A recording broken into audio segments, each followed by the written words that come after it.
Welcome across Australia to this presentation on writing for business. My name's Dante St James, presenting from a motel room in Brisbane today. And hopefully, wherever you are in Australia, this will be really helpful as you continue to work on your business, not just in your business. Let's share that screen and get started. A quote straight away from Seth Godin, who's a bit of a thought leader in all things modern, all things business, and all things to do with the digital world. He says the reason business writing is horrible is that people are afraid to say what they mean because they might be criticized for it, afraid to be misunderstood, to be accused of saying what they didn't mean because they might be criticized for it. What this is all about is making sure that your communication with the public and your communication with people internally as well is really clear, concise, and very, very obvious what it is you're speaking to. It helps to disarm really conflict-heavy situations. It helps to calm down customers, and it helps you to be presented as someone who's calm, in control, so you can quit worrying about these people always trying to criticize you. Now, we're not necessarily talking about blog writing here today, although some of the principles can certainly fit into that. Some of the stuff we'll talk about with clarity will certainly cover that. What we're going to cover today is a little bit about audience and purpose. We're going to cover a little bit about clarity and conciseness. The C words are really strong in this one, and they're good C words. And we're going to look at problem words and phrases that you can sort of work your way around and do a better job of using or eliminating completely to help you to communicate more clearly through the written word as part of your business. We're going to concentrate quite heavily on reactive and proactive ways of communicating with your clients and with the industry and the world in general. This is brought to you by Business Station and the Australian Small Business Advisory Services Digital Solutions Program, brought to you by Business Station in WA, Regional Development Australia Brisbane in Queensland, and Treaty Business Consulting in the Northern Territory. You can view this again later on via Business Station's channel on YouTube. I'll also be presenting it to my own YouTube channel and through the various channels such as LinkedIn and Instagram and Facebook and all those guys on my own channels a little bit later on as well. You can catch those at the end of this particular presentation. A little bit about me before we get underway. If you've not met me before, and I know lots of people have through this ASBAS Digital Solutions Program, I originally was a doctor educated through Western Sydney University, then went on very many years later after not really liking being a doctor, becoming someone who was then something more interesting in marketing and a lot heavier interest in business systems. So I did further education and a master's in business information systems and marketing at the University of New South Wales. I worked a lot with the Chartered Institute of Marketing out the UK through their remote study options, obviously.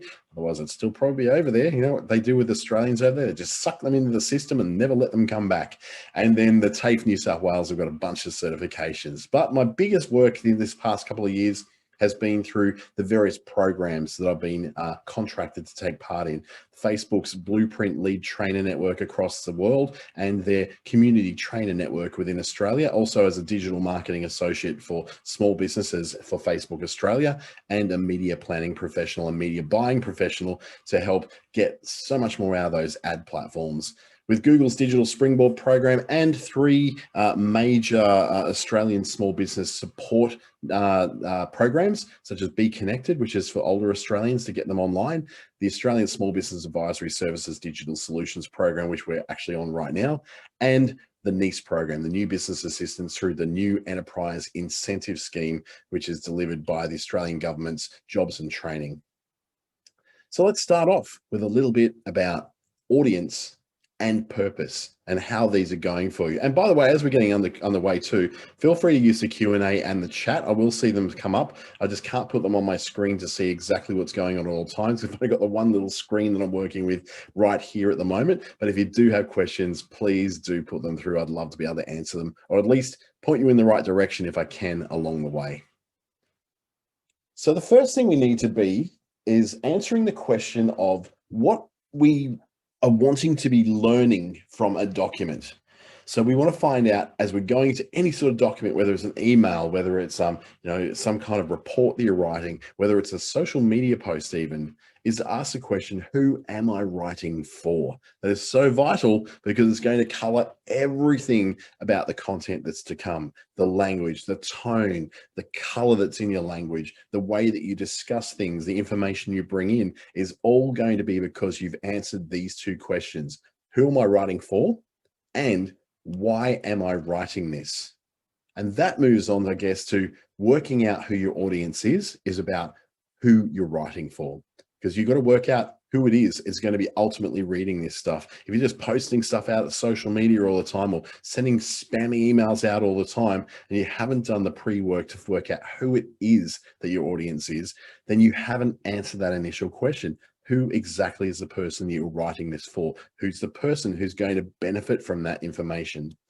And also then, where you are using appropriate tone for different kinds of readers, for different kinds of people, you need to answer the other question, which is, why am I writing this? Am I writing this to convince them? Am I writing it to reply to them? Am I writing it to reach out to them? Or am I entertaining or informing or educating? What's the purpose of why I'm writing this as well? So once you've got those two things kind of linked, you're ready to go to the rest of it.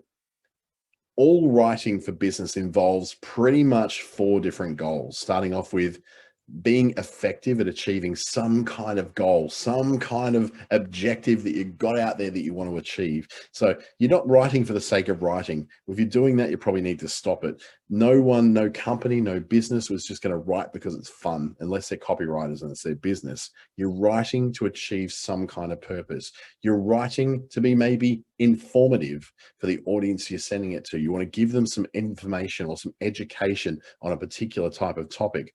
You may be writing to be responsive, to get some sort of response from someone else, or you are responding to someone else. The example could be that it's a government that's been criticized over something, and then they will write a press release or host a press conference where they answer those questions or have some kind of response.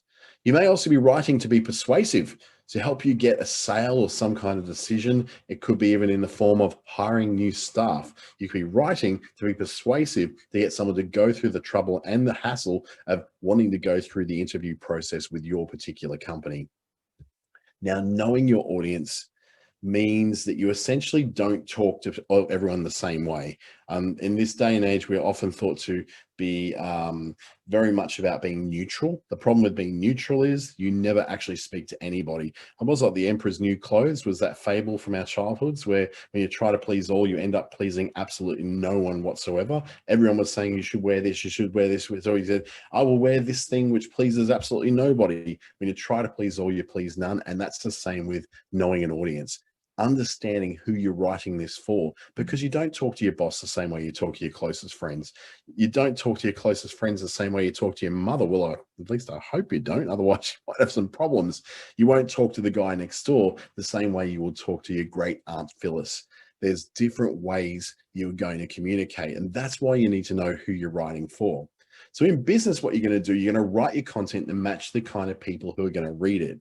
If it's a young guy still in high school who's cocky and confident about his prospects in the world, then you'll write to him in a way that reflects where he's at. If they're young professionals out in the workforce or in their 30s who are, in the home buying period, in the first kids kind of period, where they're trying to consolidate their careers rather than just rise up the ranks, you will speak to them in the language that they understand. Generation Z, millennials, and then going right through the baby boomers and Generation X, but you speak to them a completely different way as well. I always find it really weird when someone says to me, calls me sir, and I'm like, I'm not a sir, or they call me Mr. St James. Like, Mr. St James is my dad. I'm not those things. So sometimes there are outliers like myself who don't fit their generation. I'm not a boomer, I'm a Generation X, but I don't tend to fit the narrative or the communication style, and I don't receive the communication the same way that most people within my age do. But there are certain generalizations that are going to be very common across certain demographic groups. You will certainly not speak to someone who's 20 years old and moving to Adelaide for their first foray into the great wide world, the same way you talk to someone who's lived there for 50 years and knows the place inside out. The context is different. The audience is different. The generational and cultural influences and references are going to be completely and utterly different. So here's some characteristics of your audience you might want to consider to make that decision much easier. Consider how many people you're writing for. Is it for a group? Is it for one person? Is it for two people? Is it being written with a BCC on the email going to your boss as well, so you can make sure you're ticking a box and crossing a T? Now, in this day and age, I know we're trying to be very, very neutral when we do things, but if there's a specific gender you're writing for, it doesn't necessarily mean it's a bad thing that you write it differently. It's just that if the content is completely messed up and you're offering deals to one gender over the other, that's where it gets a bit messy. And that's where you're starting to make really poor decisions. But if there is a specific gender you're writing for, there's a specific language and tone you'll go, particularly if there's cultural differences between one gender and another, or a cultural difference between one group of women and another, or one group of men and another. You will then look at, okay, they're things I have to bring into consideration in the way that I'm going to communicate. And then also what the knowledge level is of your audience. There's no point going out there and doing a complete technical manual on how to pull apart your air conditioner and clean it out from the inside, including all the mechanical and electrical components that you need to clean and then service. If that person just wants to know how to keep their air conditioner cleaner for longer, you would just give them the basic ideas, the basic principles, and then say, at this point, you then need to call in an expert. So the knowledge level of your audience is going to very much determine the kind of content you're going to write as well. Then the characteristics you may want to consider is what your reader's issue of concern, and start with it. So their issue of concern may be the set of traffic lights that's going to be put in at the end of their street, causing them great concern. Or it could be that they are a customer who may have had a bad experience, or they could be a customer who has stuck through thick and thin to work with you, despite, at times considering leaving you. You would speak to them in a very different way as well.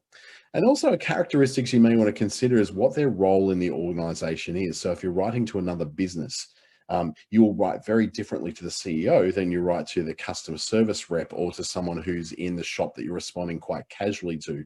Very different kinds of people, very different objectives you're setting out to achieve when you're dealing with those people, and a very different role that you're writing towards, and also what your relationship with them is. You may know the CEO because you go to the bowls club with them on a Thursday night, or you know the person who is hiring you, so the relationship is a little more casual than it normally would be if you go, "Dear sir, yours faithfully," and those very strong relational characteristics we put or remove from mail and email in the past. So a little bit of research is going to go a long way if you don't know these things yourself. If you do not know what those characteristics are, or the person at the other end, or who's going to read it, this is when you do a little bit of research. And when I say research, I'm saying going into things like LinkedIn, Facebook, Instagram, YouTube, wherever you're going to find some information about that particular person that you can reference in your communication. Now, this is the same with sitting down with having a meeting with them. It's the same with writing a letter to them or an email to them. The little bit more that you can know, the more you've got a chance to build a rapport. Now, I'm not saying going stalking them and then digging through their back catalogue of everything they've ever done in their life on Instagram. That just gets creepy and weird. But mentioning, "Oh, notice your kids go to school at Haileybury Rendell. My kids went there when they were younger as well. How are you finding it these days?" It helps to create some kind of rapport without it being super creepy. When you can draw common ground, you can draw common references and common points of reference, it makes it so much easier for people to be able to take you seriously and actually like responding to you. So, for an example, Kerry Jones is is at the development company. Now, we don't know whether Kerry is a guy or a girl. We don't know who we're speaking to, what kind of role Kerry's in. We don't know what generation Kerry's in. We don't know anything about Kerry. We don't know their role in the organization. We don't know whether they're a manager. We don't know how they fit with things, and we don't know them, so we can't sort of bring in references for it. So what we would do, we would have to then go, who is Kerry Jones? We may go to LinkedIn to find out Kerry Jones is actually a man. Great, I know that now. We know that Kerry Jones through LinkedIn is listed as the CEO of that particular organization. So we know then that our particular tone with our writing is going to be just that little bit different than what it was if we were just going through a customer service rep. So once we look at all those different factors and how they fit together, remembering that in those ones, they are very much about how many people you're writing for. Are you writing to Kerry, or are you writing to Kerry's entire cast of thousands? Is there a specific gender? Do we know that Kerry's a man or a woman? We now know that Kerry's a man. What is the knowledge level of this audience? Well, it's about this guy's company. He's going to know all about it when we know what the reader's issue or concern is. So for instance, if we're writing to them in response, knowing what their concern will be, so it'll be for saving face for the company, we know to come at them with that particular thing in mind. What their role in the organization is. Kerry is the development manager, or the vice president of a particular area, or the director of a particular part of the company. And what your relationship with them is, you don't know Kerry, you have no prior relationship. So the approach is going to be a little bit less casual and more formal.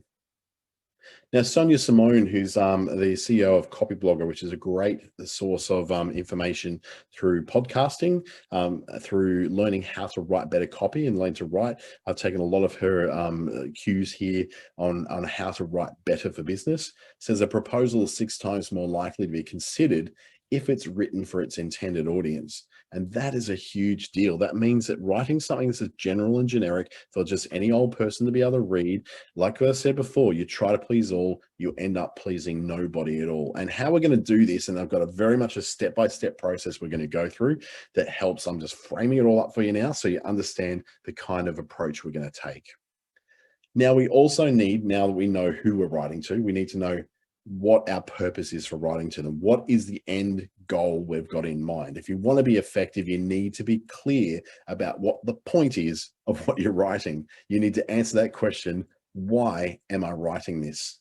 So spend a little time to work out your purpose, because it'll help you to stay very much on topic when you kind of ramble a bit. I know when I write and when I talk, I can waffle a little bit and go off in the other directions and what they call going off in tangents. You want to keep within context. You want to lead towards where your main points are, because you're either selling something to them, or you're answering something to them, or you're doing something with them that makes a lot of sense to you, but may not make so much sense to them if they don't have that framing in place. And that you help get the reaction that you're actually looking for, whether it's a yes, sign me up, or it's a yes, let's make an appointment, or a yes, I will buy that from you. Whatever the purpose is of your particular communication with someone, you want to make sure you're getting the reaction you're looking for at the end of it. So if you don't know your purpose and you're not really sure about that before you start writing it, well, number one, don't start writing yet. Make sure you work out the purpose, and you do it by saying, why am I writing this particular piece? Why am I writing this document, email, letter, or proposal? Why? What am I trying to achieve? And what do I want the reader to do about it or know because of what they just read? So I'll just repeat that. Why am I writing this document, or this letter, or this email, or whatever it happens to be? And what do I want the reader of that letter to do? Do I want them to go to my website? Do I want them to buy something for it? Do I want them to call me? Do I want them to think? Do I want them to vote for something? Do I want them to join a club? Whatever the reason is, you've got to answer that question. Why I'm doing it? And it's because I'm doing a sale. I'm trying to sell memberships to the local cricket club. And what do I want the reader to do? I want them to go to the website and join the cricket club. Simple, right? Now, there are 3 very, very different kinds of writing and very different reasons for writing. The first kind of writing is to inform someone of something. The second is to respond to something, or to get a response from something. And the third is to persuade. That's like a sales letter at the end. We're going to go through each one of these and give you the structure of how each of these work that helps you to be a much more effective writer and to elicit the kind of responses you want to get from these particular kinds of activities. So first up, if you want to inform, that could be in the form of something like an email to your employees or to your contractors to let them know about something that's changed in the workplace. Let's say, for instance, new parking arrangements in the street. It could be a newsletter to your clients letting them know that your premises has been certified to be COVID-19 safe. So that kind of thing, very informational, important information to get out, compliant information that needs to get out. Or it could be a letter to the local business association or chamber of commerce to confirm that your contact details have changed, and here's the new contact details to let them know what those things are. An informational one is sending someone out to inform someone of something changing or something that they should know, or something that there might be interesting for them to know about you or your business. Now, when you're talking about things that are written to respond, we're talking about the answer from a customer about a product or a service. So they've come to you to inquire about a product or a service, and this is you answering that question or set of questions they've had. It could also be to thank an unhappy customer for their feedback or their complaint. Doesn't feel like you want to thank them sometimes because they're just being so whingy and whiny, right? Well, in this case, this gives you a structure that helps you to respond in the most respectful and constructive way. And also to confirm that you received notice from your contractor that they won't be working today. So that could be like, okay, they're not working on building your pool today. Well, you know that, and you've responded and you've been able to tell them. So to respond is coming back to someone who's initiated a conversation already with you. And then we go to the persuade part. This is where you might be writing text in a flyer. You might be writing text on your website. You might be writing a script for a new TV or radio ad, or writing an email to a client to convince them to consider upgrading their service with you. Persuasive communication is generally associated with sales and marketing because it's designed to elicit a response from someone else. So whilst you are responding in the last one, this is where you're trying to elicit a response for the positive from someone who you're trying to usually to sell something to. And then sometimes you're going to have a little bit of all the above in that letter. So it could be, for instance, thanks for your inquiry. I'm sorry about the problem with our product. That's a respond. Our refund policy states that we cannot accept a return if the item has been worn. That's informing. And then finally in the persuasion, you're going, this is to protect customers' health. However, I'd like to offer you a store credit to use. So you're using each one of those different styles of communicating, the response, the inform, and the persuade, in different parts of that particular conversation. They're very interchangeable. They don't sit on their own all the time. Sometimes something's just to respond. Sometimes it's just to inform someone of something. But then sometimes that email will be going back to someone where you have to do all three of them in the one conversation. So you need to ask yourself before you write that message, am I informing? Am I responding? Or am I trying to persuade someone to do something? And this is the three main types of business communication you're going to have that's written. So let's start off with, am I informing? The informational. So examples for writing to inform could be a new employee manual in your business, a quarterly report that you're writing, meeting minutes, the bane of every every board or every committee you might have been part of at some stage. It could be standard operating procedures. And if you're a small business, these things are something you're going to come across one day when you get that little bit too big to be able to do everything in your head, and you have to transfer all that knowledge to someone else.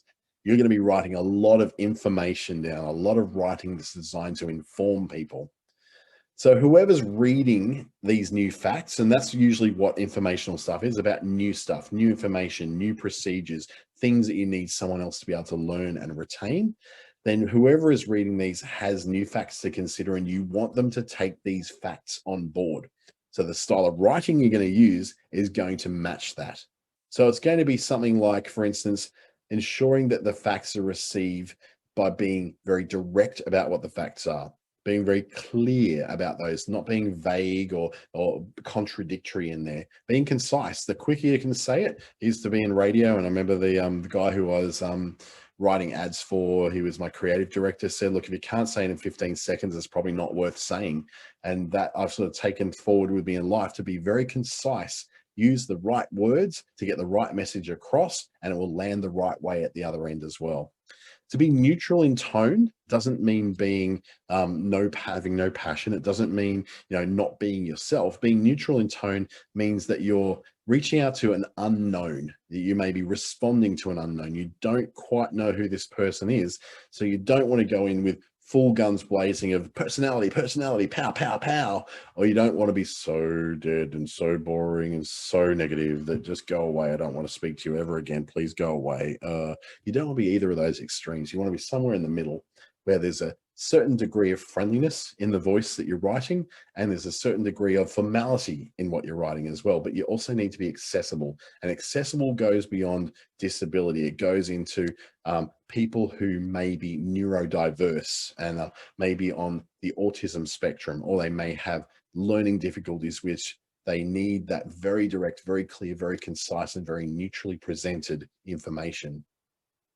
So first of all, let's use an example where I bought a tripod from Wish and I need to return it because there was, or not so much return it, but I need to inform the manufacturer that they got something wrong. So I've got to tell my reader why I'm writing this email almost in the very, very start. So the subject line would say it all: errors in tripod instructions. Very clear what I'm writing about. And I go on to say, I've found some inconsistencies in the standard operating procedure that is supplied with the tripod I purchased on April 23. The images showing how to operate the tripod don't match the interface on the tripod itself, which is causing our clients to have difficulty using this tripod. So I've been very clear about why I'm writing this. I'm writing it because my clients have difficulty in using the tripod because there's something that doesn't match in the instructions. The instructions aren't right. So we'll continue. Now I'm going to organize my main points. Using dot points can be a really good way to make this very clear. In fact, dot points are going to become your best friend in all kinds of writing because they help you to organize your thoughts, organize your points, and makes it really easy for someone to understand what you're trying to say. So we continue. Examples of some of the inconsistencies include figure 2.1. The tripod shown is not the same as the tripod delivered. Figure 3.3. The written language in the figure appears to be Russian. However, the rest of the instructions are written in English. So you're getting a picture here of what you're getting. It sounds like a really bad trip to IKEA or something like that, where you're not quite getting the instructions right and the things aren't quite matching up to what they should be. So this is where we make it abundantly clear what it is. We've pointed to even the exact point, this exact figure. We haven't said something vague like the pages in the book have pictures that don't match. It's not making it easy for that person to solve that problem for you. Now, the facts and the accuracy of those facts is vitally important because it really assists with the person at the other end making an informed decision about how to act. It adds credibility to your message. You're not just coming in with emotion. My clients are screaming at me. It's all going terrible. You people are disgusting. I'm going to sue you in the highest court of the land. When you come in like that, immediately it just starts people shutting down. It's like, oh, here we go.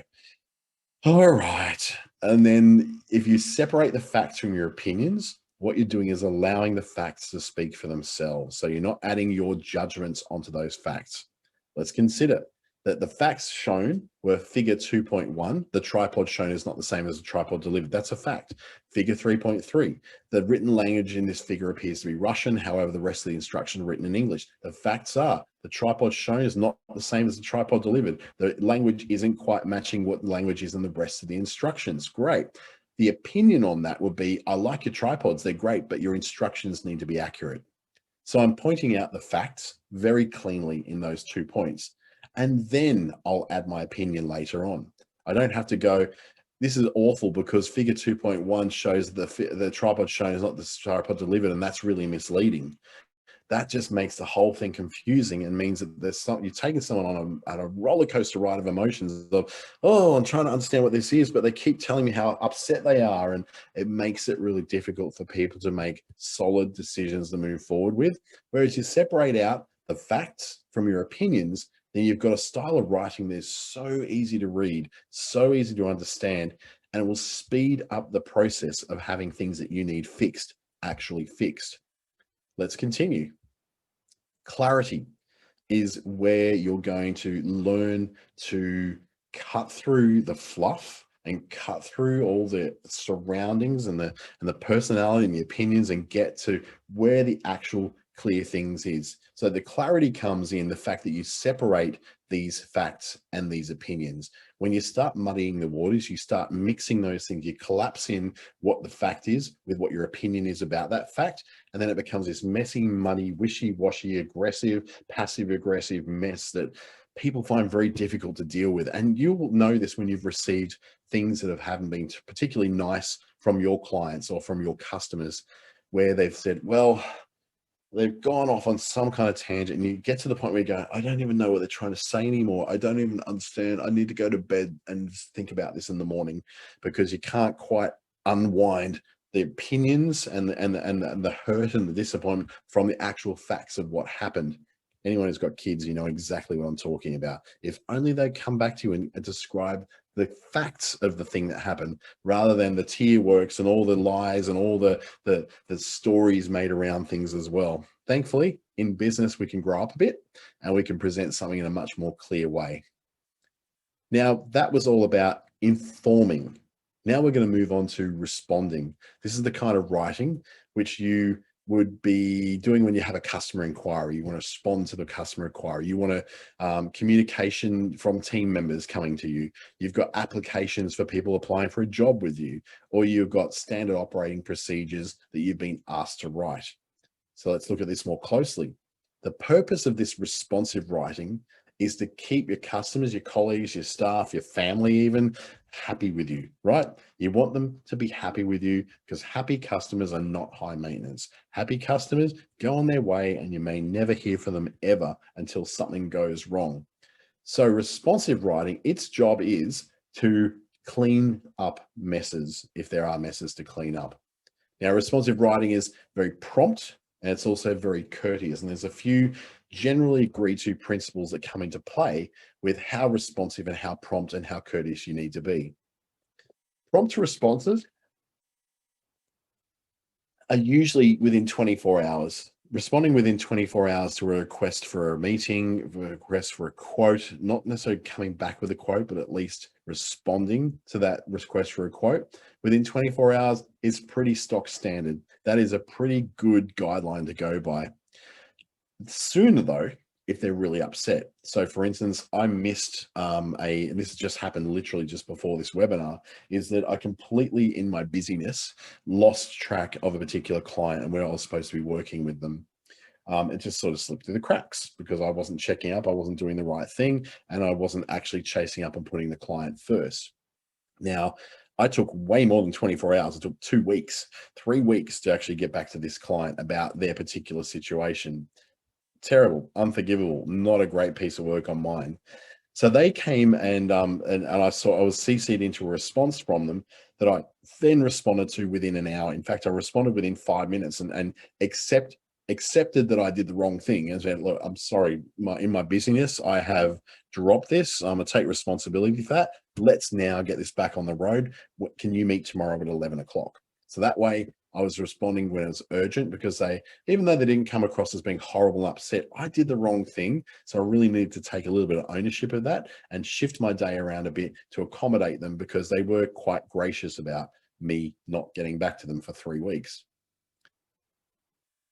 Now, why being prompt and courteous matters is because it shows to them that you take it seriously, and it shows to them that you're professional. Now, professional may not be something that people claim they want to get all the time, but trust me, when you're not professional, they really, really miss it.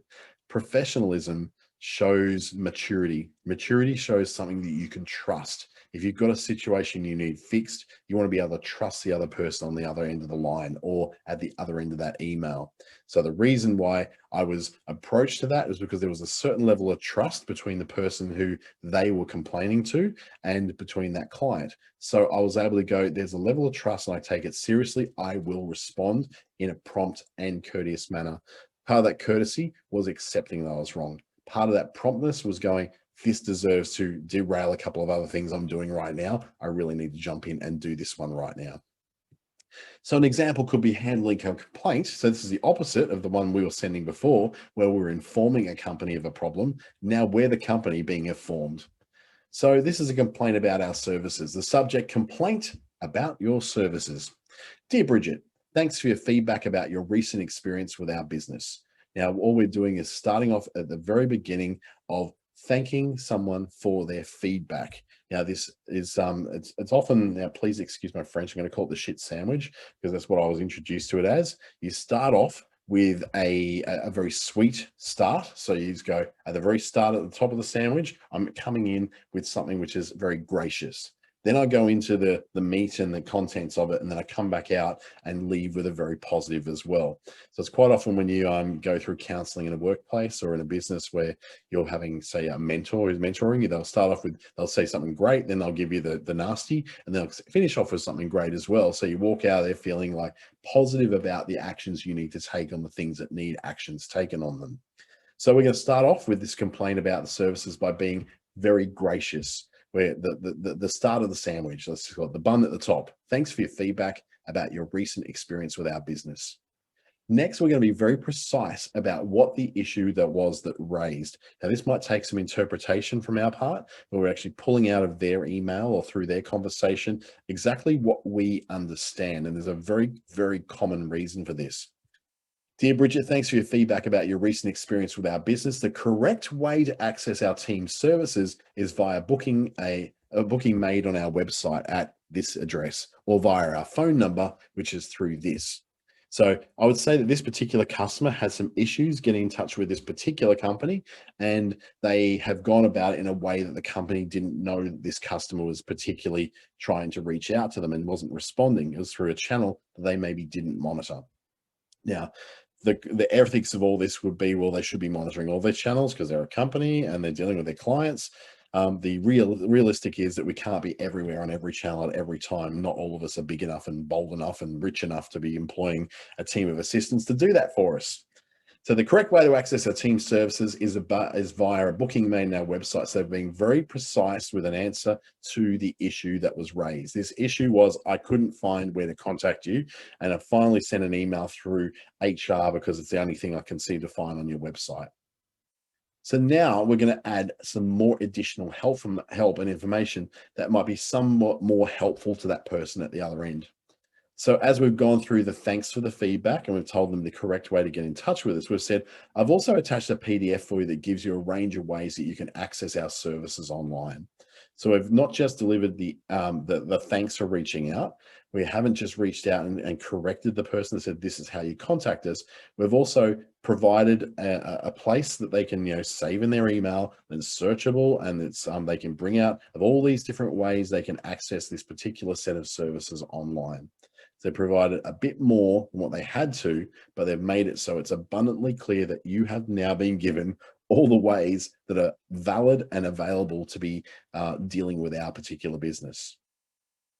Now we switch over to being sincere or having a conversation that can be very helpful. So we've had the bit where we've said thank you.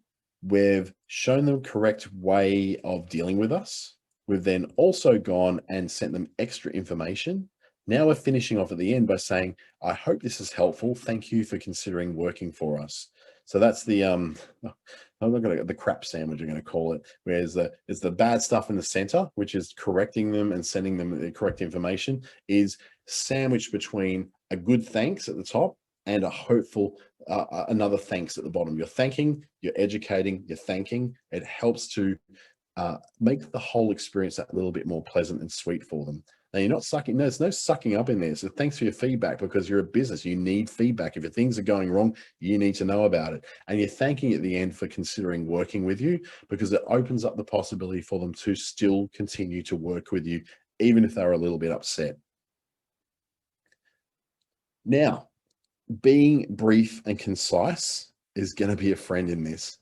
Being brief doesn't mean being cold or abrupt. It doesn't mean shutting people down. Being brief means just using the fewest words possible to get the message across in a way that is very, very clear.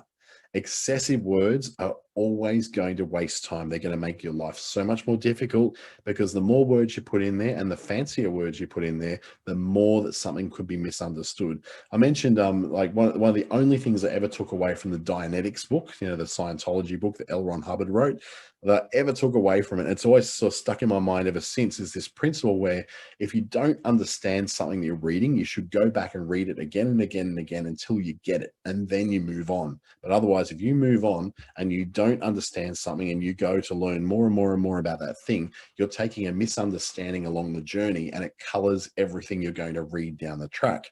Likewise, when you're using words that people have a lot of difficulty understanding, they're not going to understand it at that point, and they're not going to get past it. They're going to get stuck there. They're not going to get onto the good, juicy, awesome content that you've got down in that particular website article, or they're not going to get to the great part of that letter that you've written to them or that email you've written, because they're stuck on that stupid word you used and you decided to be really clever.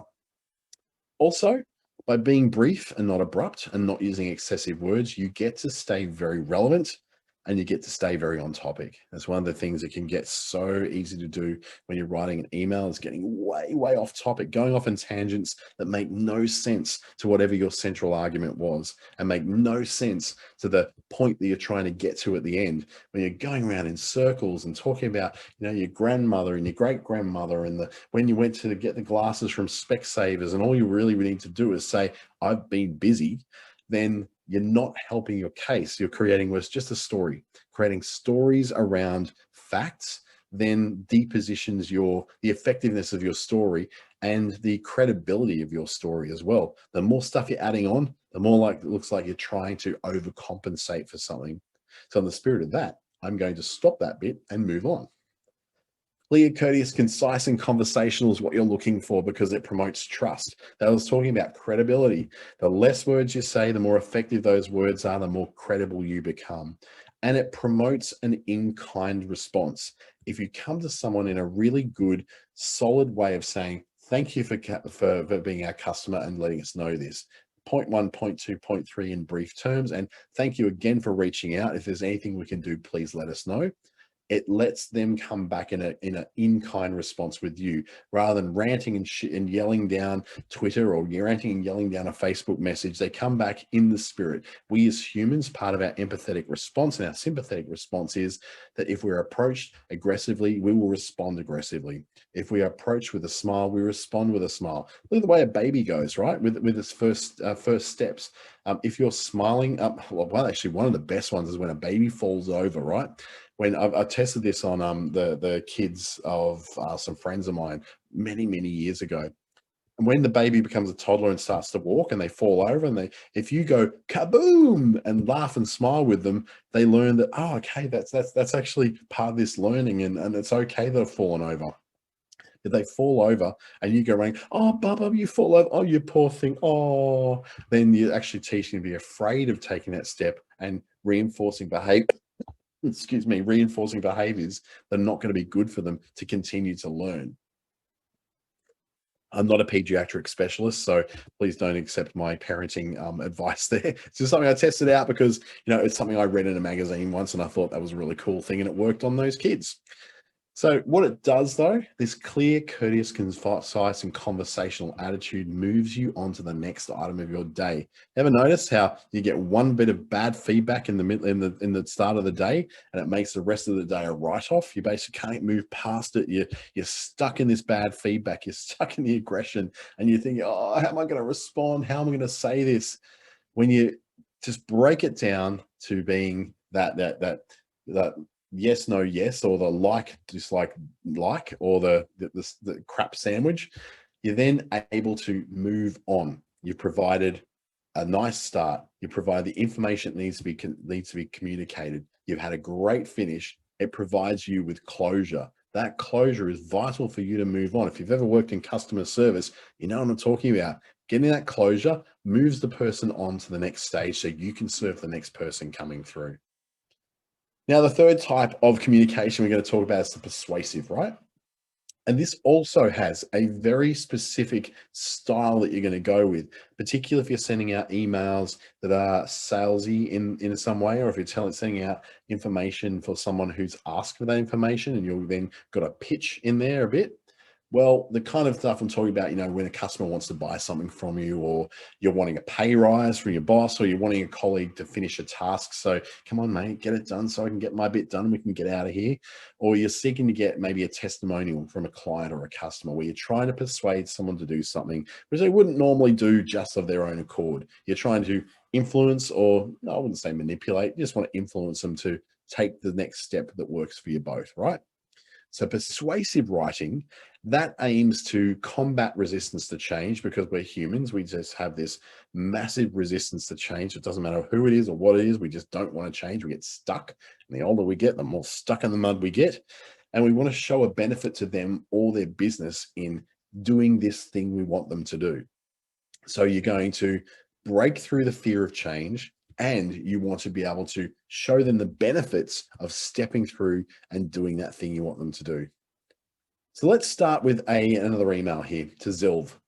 Now, we want to attract attention in the very, very top of it. So this is an activist writing on behalf of businesses to people in the local area to get some response with them to ask for tax reform for Northern Territory businesses. So to start with, 5,000 businesses are at risk. That's a pretty attention-grabbing headline. Makes sense. You're going to look at that. If you are working for a business in a local area, that may concern you. Dear Zilv, 5,000 small businesses in the territory at risk from a lack of action on tax reform. So this is immediately setting out and attracting the attention and then getting someone hooked in. These days, we might call it something like clickbait, where you're trying to write something 30 great ways that you can use fake flowers to zhuzh up a room and you won't believe number 6. That kind of thing is very clickbaity. This is a little less clickbaity. This is just like a hook. It's just a standard hook, which is saying, here's something that could be a risk to you. 5,000 territory businesses closing down is a big risk. So here's what it means.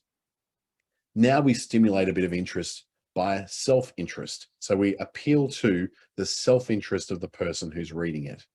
So those 5,000 small businesses, now we're moving on to making that about them. It might be your local bakery, your child's after-school care, perhaps even the hairdresser you've been going to for many years.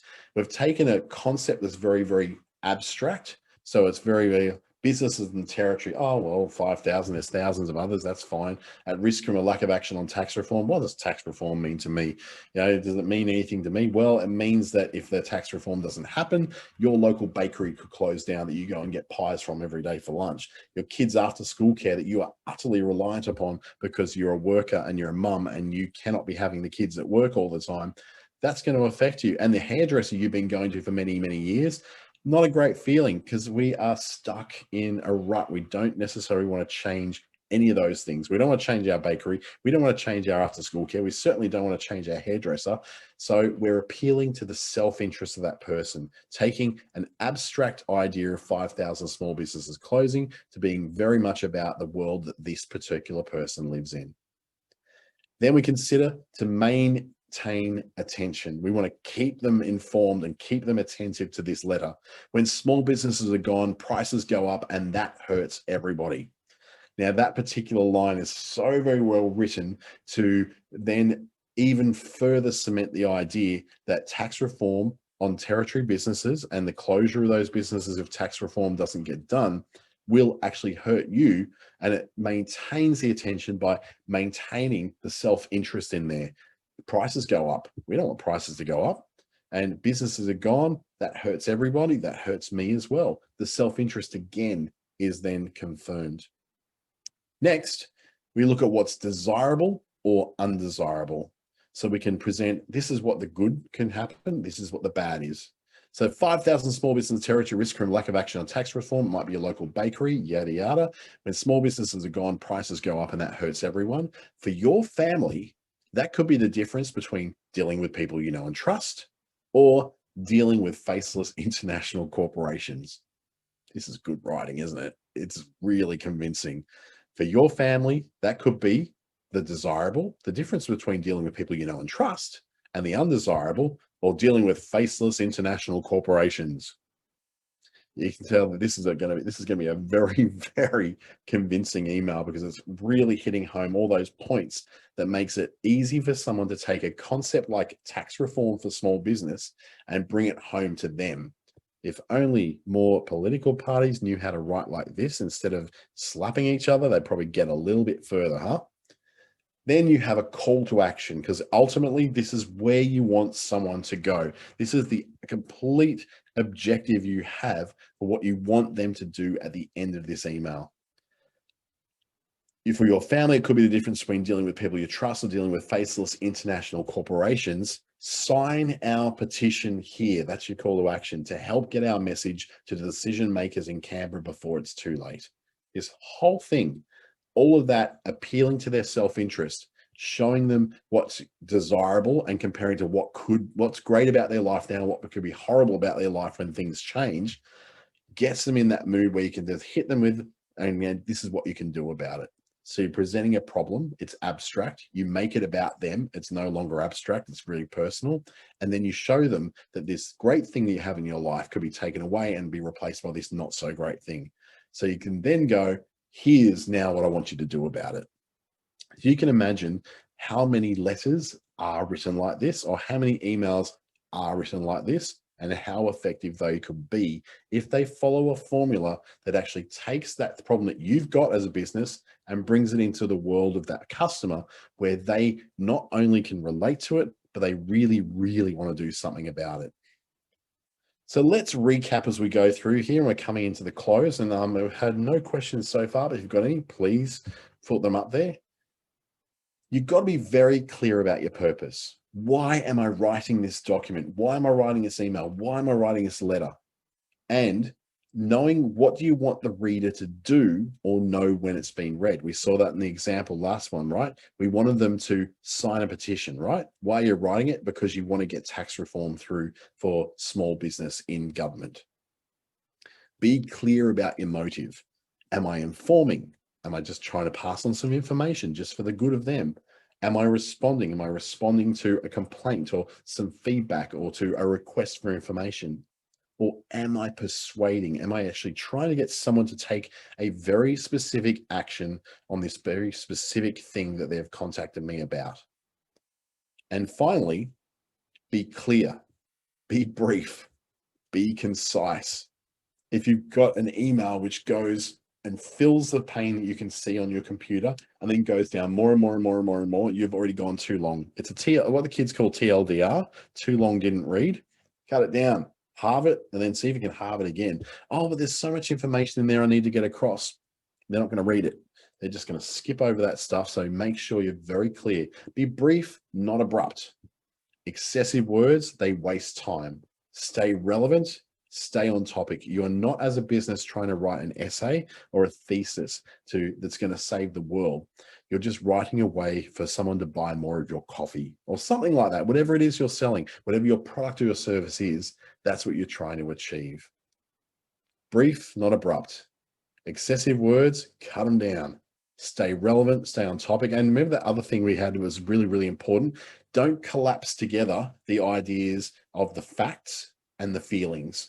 When you take those separately, you can communicate so clearly what the facts are, and then you can deliver the feelings and the effect on that later. When you collapse them together, it's what muddies the water. Oil and water don't mix. Treat them like oil and water. Facts and emotions, they don't mix well. They just muddy and they become very, very messy.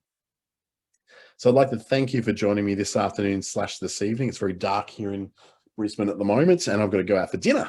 So you can contact me if you'd like to talk more about writing for business through dante@treaty.com.au. You can reach out to me on any of these channels, LinkedIn, Facebook, Instagram. I know them all. I love them all, and I really enjoy them all.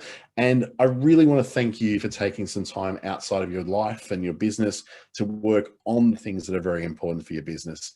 Thank you also to Business Station. If you'd like to book a one-to-one advisory session with myself or any of the other talented people in your state, Queensland, Northern Territory, or Western Australia, please reach out to businessstation.com.au. And final reminder, this will be available a little bit later tonight on YouTube as well. Time for me to get out and start going to dinner. Thank you so much for joining me, and you have a fantastic week. Thank you.